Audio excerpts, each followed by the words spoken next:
മലയാള സിനിമയിൽ ഏറ്റവും മനോഹരമായി ആക്ഷൻ രംഗങ്ങൾ ചെയ്യുന്നതാരാണ്? അത് മറ്റാരുമല്ല, ദിനേശ, ഇപ്പോഴും ലാലേട്ടൻ തന്നെ. ഒടുവിലിറങ്ങിയ തുടരും എന്ന സിനിമയിൽ പോലും ആ ഇടിവെട്ടിച്ചാട്ടം നമ്മൾ കണ്ടു. ഈ ത്രില്ലിംഗ് ജംപ് അതിസാഹസികമായി ചെയ്യുന്നതിൽ മാത്രമല്ല, അതിമനോഹരമായി ചെയ്യുന്നതിലുമുണ്ട് കാര്യം.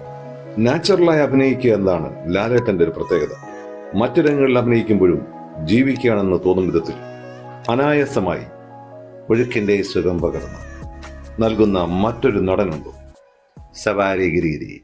ആക്ഷൻ രംഗങ്ങളുടെ കാര്യത്തിലും തന്മയത്വത്തോടെ ചെയ്യണമെന്ന് ലാലേട്ടന് നിർബന്ധം. ഒരു കഥാപാത്രത്തിന്റെ, പ്രത്യേകിച്ച് ആക്ഷൻ ഹീറോ ആണെങ്കിൽ, ആ കഥാപാത്രത്തിന്റെ പൂർണ്ണതയ്ക്ക് വേണ്ടി ഡൂപ്പില്ലാതെ പല രംഗങ്ങളും ലാലേട്ടൻ ചെയ്തിട്ടുള്ളതായി നമ്മൾ കണ്ടിട്ടുണ്ട്.